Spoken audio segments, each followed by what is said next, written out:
खड़करामजी में शराब ठेकेदार वीरेंद्र उर्फ बिंद्र की गोली मारकर हत्या के मामले में गैंगस्टर रोहित गोदारा और गोल्डी बराड़ ने जिम्मेवारी ली।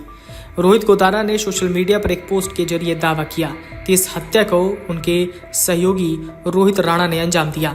उन्होंने कहा कि वीरेंद्र उनके दुश्मनों को वित्तीय सहायता दे रहा था और उनके जेल में बंद साथी दीपेंद्र राठी का कट्टर विरोधी था। इस पूरे मामले पर पुलिस ने क्या जानकारी दी, सुनिए। खड़करामजी का जो केस हुआ उसको रिव्यू किया। उसमें सीआईए और एसटीएफ की टीमें लगी हुई हैं और इन्होंने 4 लोगों को राउंड अप किया। बहुत जल्दी जो बाकी बचे हुए लोग हैं उनको भी पकड़ा जाएगा और इसमें अच्छी लीड्स आई हैं। रंजिशन ये घटना हुई तो इसमें जो मरने वाला है उसके ऊपर भी करीब 10 मुकदमे हैं और मर्डर और आर्म्स एक्ट के। इसी तरीके से एक ब्रदर है जो जेल में है तो उस पर भी काफ़ी केसेस हैं। तो रंजिश ये 2 ग्रुप्स के अंदर थी जिसकी वजह से ये घटना घटी और इसमें 4 लोग राउंड अप हुए हैं। तो बाकी भी जो लोग हैं उनको भी जल्दी इसमें पकड़ा जाएगा।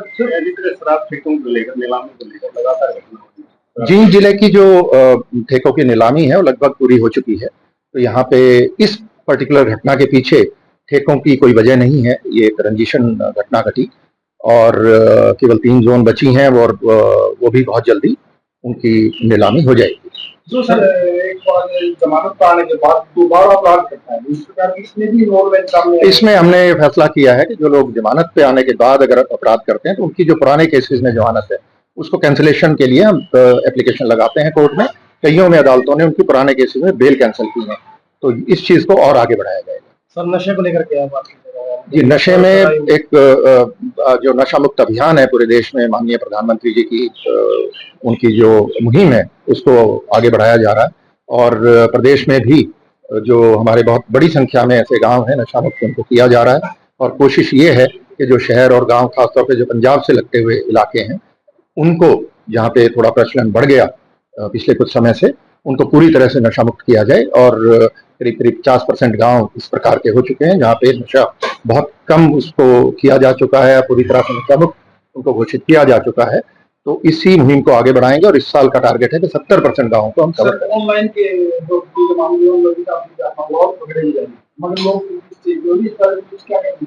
ऑनलाइन के अंदर जो साइबर क्राइम्स हैं उसके अंदर हमारा जो हरियाणा की जो स्थिति है बहुत बेहतर है। पिछले वर्ष की बजाय जो इस बार का डिफ्रॉडेड अमाउंट है, जितना जो ठगी का अमाउंट अगर कुल उसको मिला करके देखें तो करीब 50% की उसमें कमी आई है, जो पूरे देश में सर्वाधिक है। तो प्रतिदिन करीब 21 साइबर अपराधी हरियाणा में पकड़े जाते हैं, जो एक संतोष का विषय है।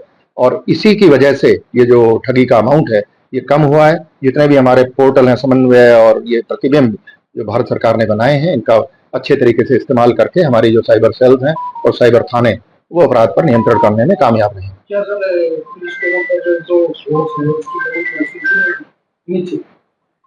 पुलिस तो ये हमेशा से चलता रहा है। नई भर्तियां भी अभी हुई हैं, कुछ और भर्ती आगे होने वाली हैं। तो ये लगातार एक प्रोसेस है जो हमारा स्टाफ सिलेक्शन कमीशन उसमें काम करता रहता है और सरकार की तरफ से भी पूरी उसमें सहयोग मिलता है।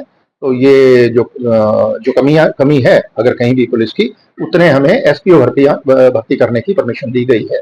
करीब 11,000 के करीब एसपीओ भी हैं हमारे पास, होमगार्ड भी हैं, तो सफिशिएंट पुलिस बल है।